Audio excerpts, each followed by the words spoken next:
Syndra and Zoe and Azir banned away. So eStar basically go back to the drawing board. They come back into this series and are like, let's just ban out Nye. Get him off of this game. And top esports are like, you know what? We'll do the same thing to FLICKR. Yep. Twisted Fate and Galio bans, then a Caitlyn to round it out. So both teams on the same sides as game one with different drafts though. And okay, eStar now saying, hey, you know that Ashe was way too impactful. Ashe is an insane champion. Ashe is OP. Let's take Ashe ourselves. Season 1 champions SMH, the too strong man. Ooh, hang on. We get a Varus coming on through for Jackie Love. And you'd anticipate this would probably be the on-hit version. Yep, it mostly has been. We actually have seen, I think the one, he's played one this split. It was the one against Vici, which they did go the lethality version. Yeah. So this is a second Varus of the split. I'm going to hope he goes towards the on-hit one.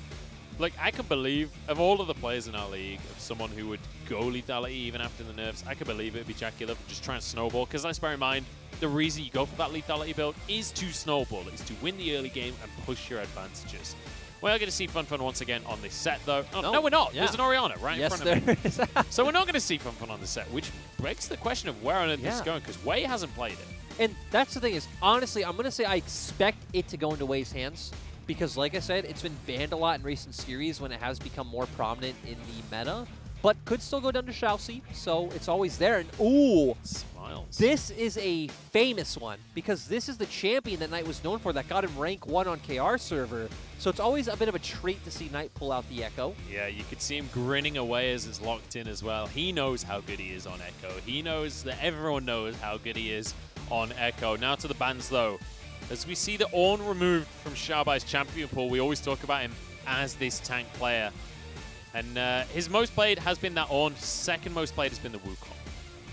Yeah, so I'm definitely interested to see where he goes. Obviously, he can also pull out things like the Mordekaiser is something he was very proficient on, especially if they do take the set in the jungle, right? Because then they will have that mixed damage between top and jungle. So, point is, I feel like we'll know what Xiaobai will get to later on. I'm interested to see what top esports picks up on 4. Are they going to just go for another, like, tankier support that can play out the lane quite easily? Jackie Love will still have an influence and then give top lane counterpick to 369 because that's what they've definitely been a lot more about this year. I'm honestly a little surprised to see the Tahm Kench banned. That would have been nice for Yanja, honestly. But they're going to go back to the Nautilus, have a bit of kill threat.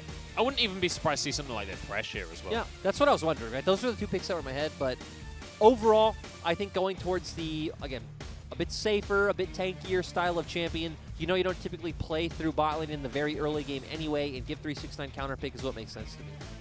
And for the side of eStar, we've already highlighted they could go with something like the Mordekaiser. If they wanted a bit more ball delivery, you also do always have the Wukong. But once again, that is something we actually have not been seeing anymore.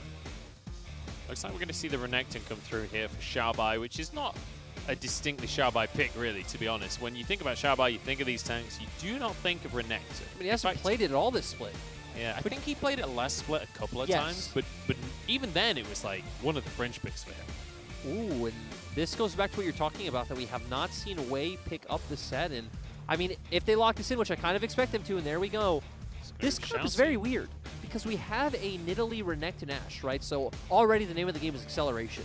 And then you have an Orianna in the mid lane. I mean, hey, Orianna has plenty of ways to get that ball in the middle of a fight. You've got a set going in, you've got a Nidalee going in, you've got a Renekton going in. Early game, that ball doesn't really do much damage, if any damage at all. But all it needs to do is hold them in place with the Shockwave, with a Base Breaker, with Renekton going crazy in the middle of all of that. Between them all, they've got enough damage. Yeah, and overall, though, you know, finishing off the draft, we have 369 picking up the GP, which I like a lot, right? We have a lot of immobile carries in this meta, so the Cannon Barrage just does so much in these team fights. You have a very strong 1-3-1, especially focused on the Echo, who's going to be able to do a lot to these turrets. But I definitely feel like top esports is going to be way more skirmish focused, so it's going to be a lot more about pushing out these sides and trying to find ways for Knight to flank in the backline. It's kind of a weird draft on both sides, honestly. This is... I feel like the closer we get to playoffs, the less meta these drafts are becoming. And we are really seeing teams shift in styles, like Knight bringing this Echo out in the mid lane once again, alongside a Varus in the bottom lane. So it's going to be an interesting matchup ahead of us here between eStar and Top Esports. Both teams now having a dominant win in one game of the series. And we have to go to game 3 to see who's going to take things in the end. But I just want to remind everyone at home that this game for top esports will decide if they can lock in top 3. A win here gets them guaranteed, at worst, 3rd place coming out of the round robin. We'll see if they're going to be able to do it. If not, there's the chance that they get knocked down to 4th as well. And a team like Suning, perhaps, could take their spot. Yep, definitely possible. So, I mean, you can definitely see from TS and a lot of LPL teams, like, maybe like seeding overall, right? Even though support, even though it matters, it doesn't seem like it matters too much overall to a lot of our LPL teams. Maybe it seems more like whether you're talking about the changes in drafts, whether it's them hiding strats, whether it's them trying out new champions that they can pull out in playoffs. It seems like they definitely value those aspects more than just saying, hey, we need to win every game and get the highest seed possible. Yeah, I think the big difference, though, is between 2nd and 3rd seed. Yes. I think that one is very, very significant. Being able to skip an extra best of 5, agree. but also it's a best of 5 against a strong opponent. And I'd say, right, it probably is those barriers, right? The 4th spot and then the 2nd spot, right? Like being able to close in on those potential skips of those rounds. So going to be interesting to see, and kind of highlighting where we want to look early. As I said, eStar is definitely the comp that I expect to start us off with accelerating the pace of the game. I'm interested to see if Wei makes his way down towards bot, because post 6, I definitely want to see Wei focusing on the top side of the map. But obviously, you do have the engage coming out from Xiaoxi, maybe a flash face breaker onto Yuyanja, get them an advantage early, and then transition that pressure back up towards Wei playing around Xiaobai.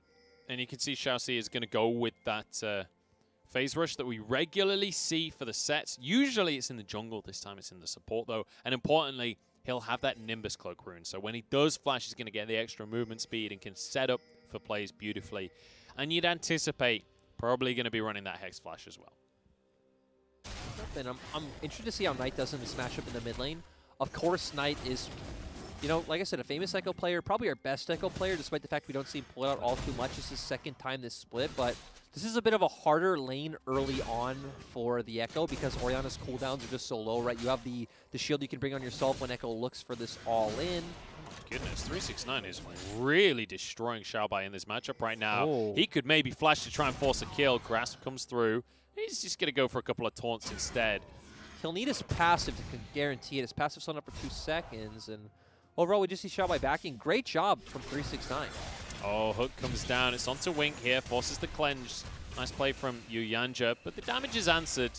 And let's quickly revisit something we were talking about earlier. JackeyLove is going to go for the lethal tempo, so you anticipate he is going to be going for this on-hit build. Yep, and double cleanse coming out from both AD carries as well. So that's to see, obviously Wink's already being blown, but going to be so massive in the middle stages of the game.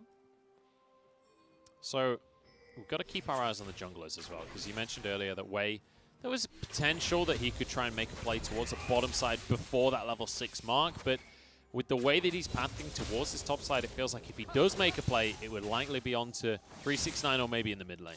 And it makes sense for it to be on top side, right? We have mixed damage coming out the Renekton, stun sets up for the spear, but the awkward thing is, you know, GP has the oranges to get away from that CC, and I still think it's fine to play around top early, but if you can find a place to get an advantage in bot lane early on, it just feels like it'd be a nice bonus. 369 is having so much fun in this matchup as well, as you'd expect. He's not recalled just yet, and looks like he will do now. Still has his TP available as Karsa moving into the bottom side of the jungle here. There are no camps, and he knows it. So it looks like he's going to go and try and find a gank instead. Yuyanja has flash available, Dredge line available as well, as Wink is the target. Does manage to flash the stun, though. It means that he's going to get out with his life here. Xiaoxi with a haymaker across the team as well. Overall, nice play, burning those summoners over from eStar. So now JackeyLove and Yuyanja are going to feel very comfortable in the spot lane, and if you can find a hook onto Wink, he's completely vulnerable. Beautiful stuff there coming out from the side of top esports to get those summoners on cooldown. 369 dodges the spear. He now knows that Nidalee is hanging around, and he should be safe underneath his tower. Will have those oranges to make it K, as you mentioned earlier. Karsa, though, heading back down towards the bottom lane. I can't say I'm that surprised. Now that Wink doesn't have summoners available, he could go for a play in between the towers as Wink tries to make it down.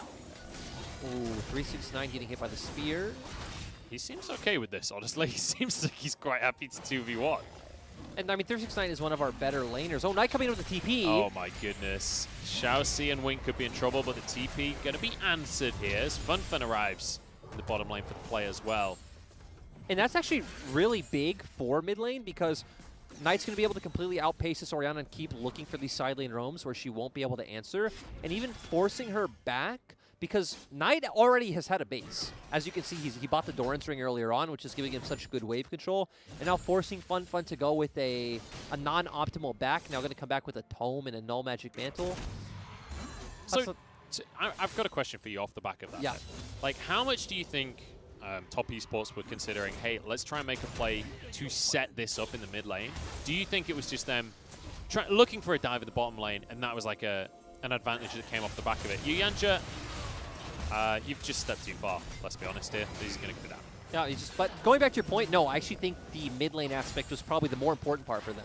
I feel like had they been able to pull off a dive, that's actually the bonus in itself because we saw eStar's bot lane was pretty much full HP when they went for that dive, so I don't think they really had any expectations to get anything from it, and they know that FunFun had TP. And now Knight is so much sustained, has Doran's Ring, has the Dark Seal. He's going to be able to spam his Qs and constantly push out this wave. So a really great play coming out from top esports. And I mean, if there's one thing that we have regularly said about top esports, then macro play has been truly exceptional. Like, the late game plays are generally when we've seen top esports at their best. But bringing these macro strengths out in the early game is great as well. Cannon barrage in this bottom lane. Xiaoxi gonna get a nice face breaker. It's onto Jackie Love, who's stepping in the wrong direction here. But the Haymaker's not quite there. Wink trades 1-for-1 with the AD carries, but Yuyanja's gonna go down again here. Pounce forward. Carson now in a 2 versus 1. He's on this Volibear, but he's not level 6, so he can't jump away with his life. Does get the W to heal, but pulled back in, and one more auto. Double kill for Wei. And think about it. That was pretty much a 4v3 for top esports because we had GP Ultimate coming in as well. I just wonder, how did Jackie Love get so low? I was watching the other side of the fight of them chasing down Wink. He was trading way too aggressively with Wink, and let's be honest, Faris don't win that trade early. Ooh, and yeah, that's also a lot of aggressive trades coming out mid lane. And one of the great things about Echo into Orianna... Oh, here we go. Nope, never mind. He's going to back away. Chrono Break to dodge the Shockwave. Nicely done there by Knight. And again, we see all of his early backs, how much he's out-sustaining FunFun, just comparing the mana pools. But Echo likes to play the game at such a faster pace than Orianna. It's very easy to get into situations where FunFun isn't going to be in a position to follow up on a lot of these plays. And it's important to bring up the concept of trading with effective health as well when you've got a mid laner that has a corrupting potion versus one that doesn't. But we'll talk about that in a moment. Xiaoxi's making a play on the bottom side here. Nice little stun from Yuyanja, but he still gets the perfect face breaker. Jackie Love trying to escape, but the flash from Wei to get his 3rd kill of the game. A spear just goes wide, but Yuyanja limps away from the play. And once again, eStar recognized their win condition, not only about playing around their bot lane, but, you know, just punishing Jackie Love, because this would even be the potential point where you wouldn't want to play around bot lane because you have the constant global threat coming out from a cannon barrage. But eStar recognized, hey, top esports wasted that in their last play where they ended up going down, and eStar doing a great job taking advantage 5-1. And it kind of missed as well, the cannon barrage that they used. Like, it got like 1 tick onto Wink, and that was about it. Yep. So fantastic game here for eStar to start off game 3. They're 2,000 gold ahead. And so far in this series, we've seen that whoever gets that early lead pretty much just dominates the rest of the game. We'll see if eStar can keep that rolling for themselves. As you can see, pings on the map. Both teams moving towards this Rift Herald, but we can see that Xiaoxi is the only support to move so far. Yep, so it's going to be massive.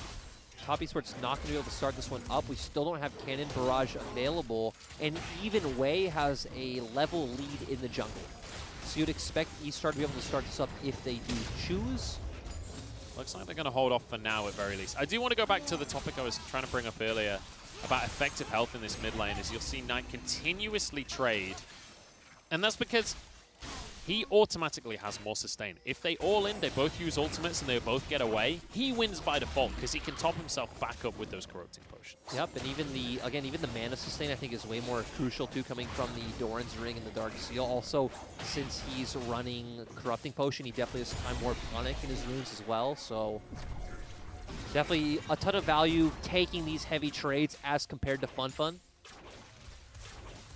So now we return to the bottom lane here. Cutlass going to be picked up early for Jackie Love, as he doesn't get as much value out of the level 1 boots, but Wink is going to ult Jackie Love, and that's it. I'm kind of surprised that was it, honestly. I expected more. Is Fun going to face check into the brush casters here, forces the flash. Not going to be able to follow over the wall because he's Echo. Fun, sure you get a shockwave, but you're going to go down here, kill for Knight. Yeah, overall good play from top esports. I honestly feel like the cannon barrage was a bit of overkill. Like they were trying to zone him out, but the fact that Knight had E and flash as well feels like that kill was secured, but you know, TS still pick it up. Maybe it was more of a morale thing. You know how you can upgrade the cannon barrage with morale later on? Yeah. Well, that one was an early one to give 369 some morale because he gets an assist. He's a part of the play. He's a part of the team. Yes, he is. I mean, and also giving Knight the moral support, saying, okay, if I jump over this wall, my teammate's there. Exactly. In spirit. Exactly. It's good to see friendship and magic working for more teams than just WE. Yes, it is. And still... I say working. WE's not looking so hot, honestly, but Knight takes a spear to the face there, but he'll be fine. He's got the Corrupting Potion. That is his last stack of the Corrupting Potion, though. So all of that conversation we've been having about health sustain in the mid lane, no longer going to be a factor there. Looks like we might potentially see the Rift Herald use top. 369 eats an orange, dodge the stun. Wei coming in, but the spear stepped away from. Cannon Barrage is on cooldown. So 369 has to respect this and back away, because there's a Herald in the pocket away as well. Yep. As we just said, kind of expecting it to come down, but we talked about earlier on in this game how hard it is to pull this combo off up against a GP, right? Has the orange for the stun, not able to reliably hit that spear. He's got himself a call as well, so he's going to be able to scale exceptionally well. Obviously, GP takes a long old while to really kick into the game, and since we're on the topic, let's talk a little bit about the scaling, because you mentioned earlier that Orianna really, really good in the later stages of the game in those team fights, but the same thing can be said for on-hit Varus and for this gangplank. Even for Echo, I feel like Echo is one of our scaling assassins in the game that, you know, once we get to the 3-item point, because let's be honest, at this point in League of Legends, 3 items is late game, that I favor top esports, actually. I feel like you have so much threat coming on the backline from Knight's Echo. 369 going to do extremely well in a lot of these fights where we see Renekton, Nidalee, and Set all want to run forward. You talked about the on-hit Varus going to have a ton of DPS, so in terms of scaling, I like the way TS comps look. I like the way the formation plays out in the fight with Knight kind of threatening the flank, which makes it really awkward for Fun in a lot of these fights. Well, you see the Rift Herald dropped in this bottom side, actually. So Wink going to be funneled a little bit in this bottom lane. Obviously, he managed to grab his cult earlier, so he'll have a really good lead in terms of gold there.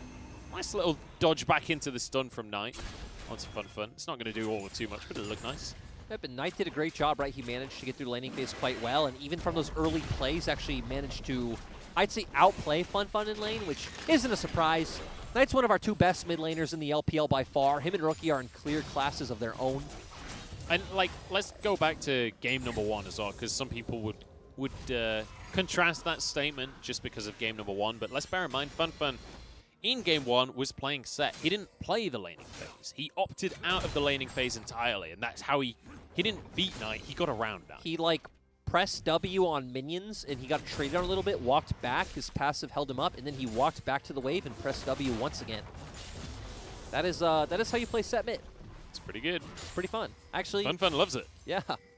Fun does love it. Fun's win rate's also extremely good on it, too. Fun's pretty much the only one in the league that's still playing it. That I can think of anyway. That's why I compare him to Teacher Ma, where he has these very unique champions that he plays. His champion pulls way more meta, but I'd also say Fun has a... Shall see. He sees the bear and he's fine, and then he sees Nautilus as well. He's like, wait a second. Yep, and we see Vision coming down now for this dragon. Xiaobai is actually walking down here, so wouldn't be surprised if eStar just started up.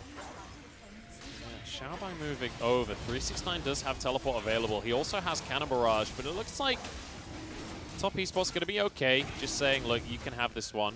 We're going to go for a Cloud Soul. And I like this, because remember one of our criticisms... Sorry, go on.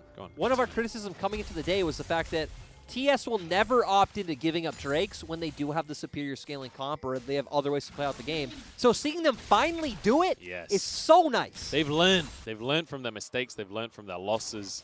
And one thing I want to quickly mention is we've got a Cloud Soul, which usually sounds like it sucks, right? But with Gangplank's ultimate being on a much lower cooldown, with Echo having Chrono Break every like 4 seconds if you get 4 Cloud Drakes. I know, it's something ridiculous, guys. It's actually insane. This is actually maybe even optimal to have a Cloud Drake with this specific composition from top esports. Esports. Yeah, I mean, stacking 4 clouds with Echo is honestly insane. It's disgusting.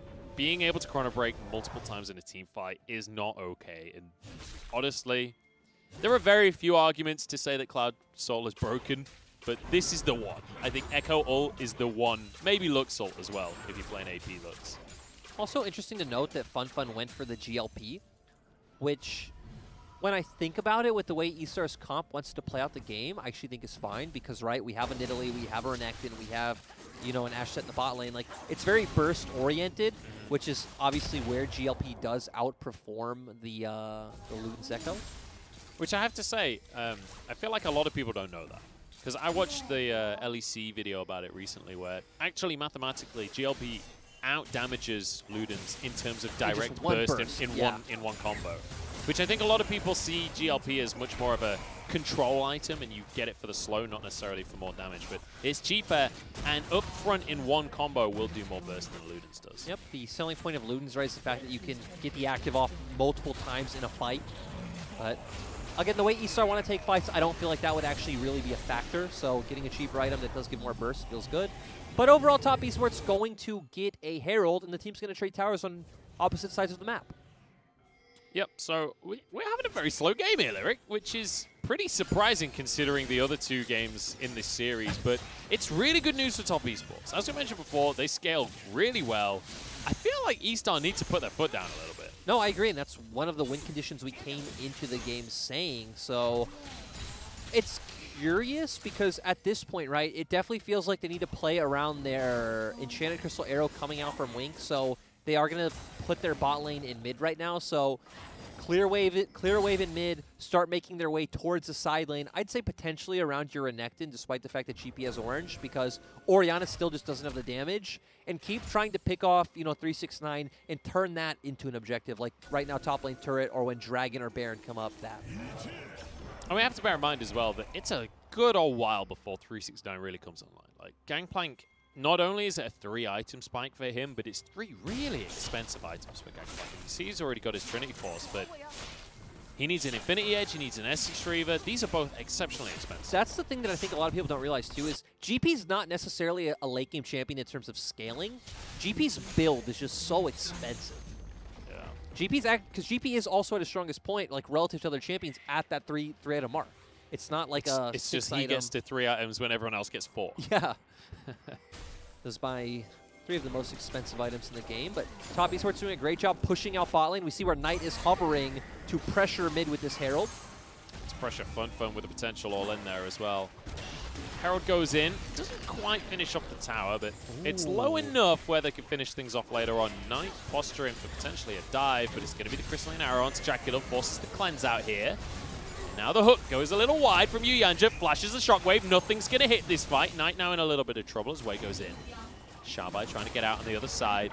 Nobody wants to fight. Man. Everyone's pretending they want to fight, but nobody's willing to go in. Yuyanja's just had some dreadful dredge lines in the past week. And that was not meant to be some kind of like pun with the word dredge. What a dredgeful player. Yeah, exactly. Oh, jeez. But yeah, I still remember the one against RNG where he pulled the minion when he was trying to pull Gala.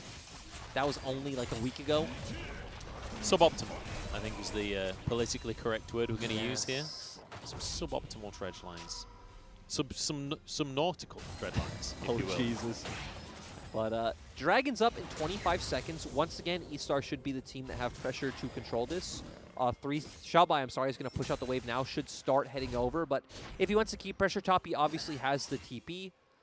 And I want to see if 369 just heads bot outright, which it does look like he's doing.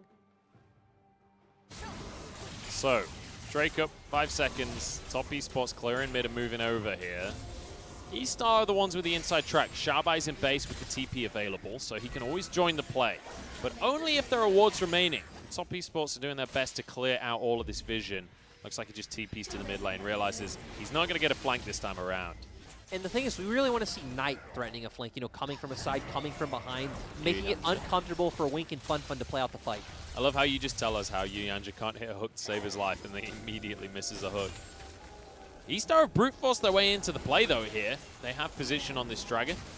Top Esports, they look like they want this one. 369 is here as well with the Gangplank. Cannon Barrage available. Xiaobai is just not tanky enough yet. Knight goes into the play. In goes everybody. Showstopper in though. Xiaoxi manages to equalize the play now. 4 for 4, but Xiaoxi's exceptionally low. Cannon Barrage not quite doing enough here. And it's just unfortunate that Karsa went down, because had any other member gone down for the side of Top Esports, they definitely could have kept going with this Drake. Oh, they're going back in on this one. The Drake's going to go down, but Yuyanja's going to look for a hook. Not trying to get in. Wei can get over the wall here. That's a good spear onto Yuyanja as well. They back away. They survive this one. And I mean, it was a bit unfortunate, right? It looks like eStar weren't exactly on the same page. Xiaobai pulled the trigger just a tad too soon. Got bursted out right away. Oh, I thought that was going to be a kill. I thought that was a kill as well. But overall, we also saw the lack of damage coming out from Orion at this point in the game, right? He hit, it looked like it was a 4-man shockwave, but did pretty much nothing. So here we go. We have the replay once again. Yuyanja hooking in. They do have a ton of CC down on the Renekton, and Knight doing a great job of kind of scaring the other members of eStar from walking forward, allowing for the burst to come down onto Xiaobai. And then we do see Karsa going down as well.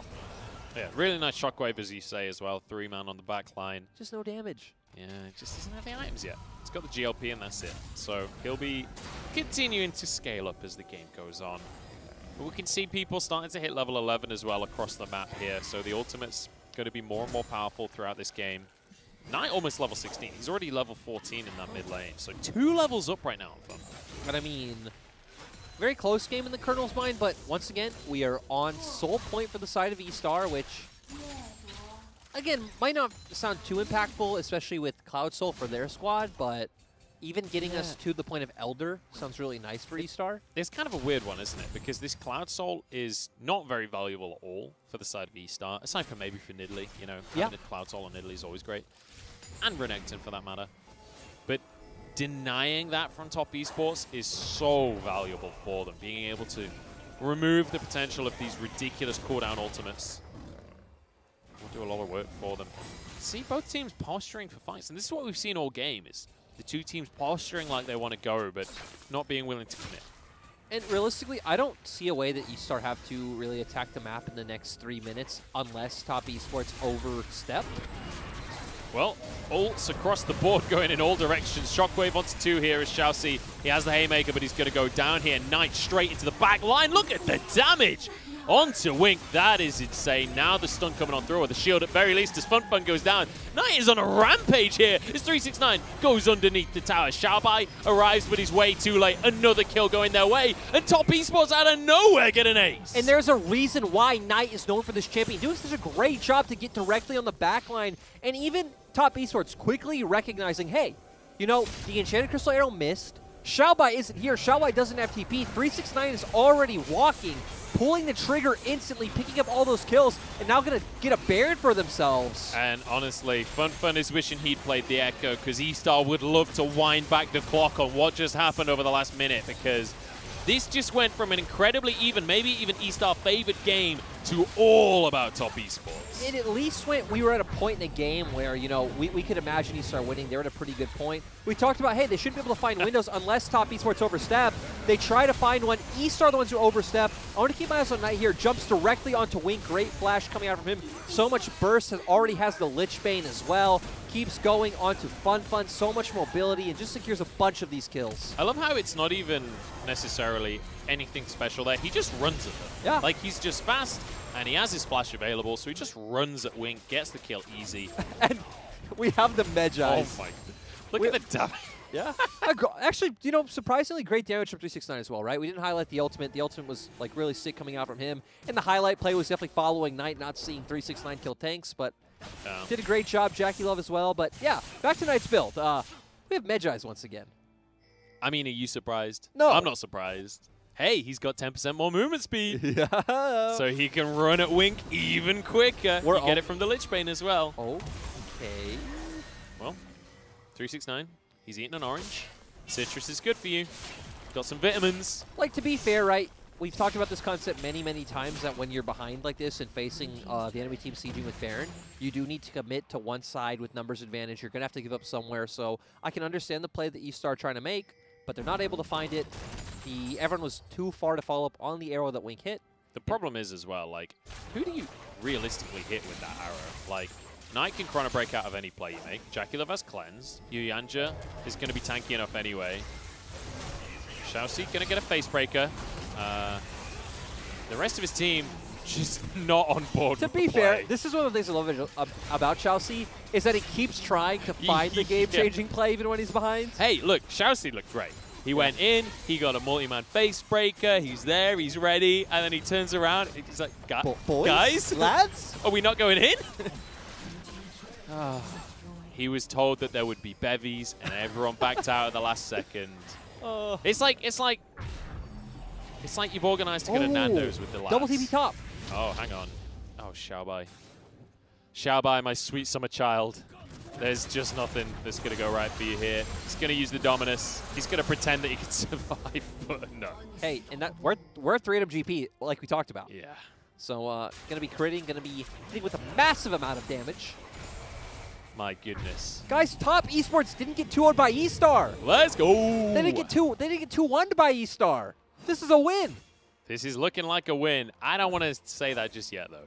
I believe in top esports' ability to throw this game. I don't.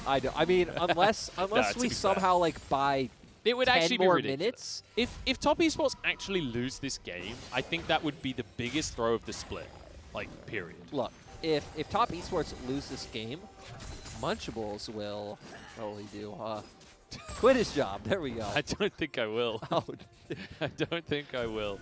I appreciate that. Would not be that exciting anyway. I like that you try to add stakes to this, but all you're going to do is ruin my life, you know?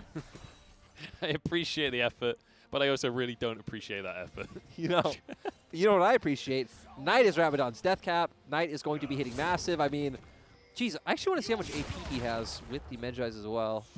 A whole bunch. Observer, who doesn't listen to me, probably doesn't understand my language. I was going to say, probably can't speak English. Can you please show us at some point? Just click on Knight, dude. That's all we ask. Yeah, we'll get there. We'll keep our eyes peeled. As one of the things about observing in League of Legends is you'll usually click on a player and then move the camera from there. So we're going to see the camera with set stats on for a good old while unless the player moves to elsewhere on the map. And it's not going to, because Knight is all-inning onto Fun here. He's going to go with parallel convergence as well. Doesn't commit to the dive. And I like that TS are going with a... He's got 571 AP. Oh, that's actually going to be hitting pretty hard. Insane. They can threaten a dive on this, honestly. I mean, Knight was threatening a dive by himself with the rest of his team here. They can definitely go for it. Xiaoxi's gone once again. And Xiaoxi doesn't have a team once again. Great play from TS. I love that they're doing a 1-4 setup rather than a 1-3-1 because, again, you're not giving any angle for eStar to abuse what would be your 3-man core in the mid lane. Oh, 369. What is the damage onto Wei? Oh, that was so close, but Yuyanja Dreadline. And this is what we talked about, the 3-item spike from GP. You just do so much with those barrels. Karsa's not even here. Oh, and my God. The poor Wing flash for the depth charge there, Dreadline as well. This is over. Top esports just brutalizing eStar before my very eyes. And again, Karsa's not even here, and they still have the confidence to do this. This is well, it was 4v5, not anymore, because they already annihilated one player. It's only 4v4 because I think Xiaoxi was still dead, but still, the fact that they were doing it is awesome. Oh my goodness. And eStar, they're still feeling good. Because here's the thing, right? Usually in this situation, we talk about miracle plays. We talk about the ways for these teams to get back in. But we've seen 3 miracle plays potentially happening, and they've all just fallen completely flat. We've seen Xiaoxi doing his damnedest to make one of these miracle plays. He's trying so hard. Like, I feel so bad for Xiaoxi. He keeps finding all these sick angles where he's like hitting, like I said, multi-man face breakers, finding some good ultimates for good angles for potential ultimates, but no one on his team able to follow up. Not even necessarily their fault. They are just so far behind. I mean, if Wink or Fun get hit by one combo from Knight, they're just dead. It's like one of those nights where it's a Friday night, you plan to go out with the boys, and somebody don't finish work until like 10:30, they're tired, they can't be bothered, and the whole night comes out. Like, all 4 of your teammates are still sat in base. You've got a 2-man face breaker already. You've already had a couple of cans. And everyone texts you, they're like, I'm not really fussed about it today, mate. Oh, God. You know, a lot of the silly analogies I'm not on board with, that one feels pretty accurate. Jackie Love takes an arrow to the face, but he's going to be fine, because Knight is currently 1v4ing. And Shockwave only going to be onto Yuyanja as This is just a gold lead personified before my eyes. This is over. Down goes Way, and it's another easy ace for top esports. My goodness. And that's just the game, honestly. Like, look at where 369 is. They're just pushing this wave in, and great performance from Knight on this Echo. That's a weird TP out of Knight. I don't know why he's going bot lane right now. I feel like they could just go mid and end, but... Yes, they could. But you know hey, what? Who Why cares? not? Why not? He's 7-0-7, Lunchables. We don't judge him. I'm not going to criticize Knight. If there's any player in this league I'm going to criticize, it ain't going to be Knight, let me tell you. This is going to be game 3, going the way of top esports. He got his 25 stacks on his Magi's. He's 707, and he's feeling fantastic on the Echo. This is how he made his name, and he's certainly no slouch on the pick anymore. Yeah, great to see. I mean, I like how they set him up well in the early laning phase with that bot lane dive, forcing the TP from Fun having to walk to lane, and then he played these fights so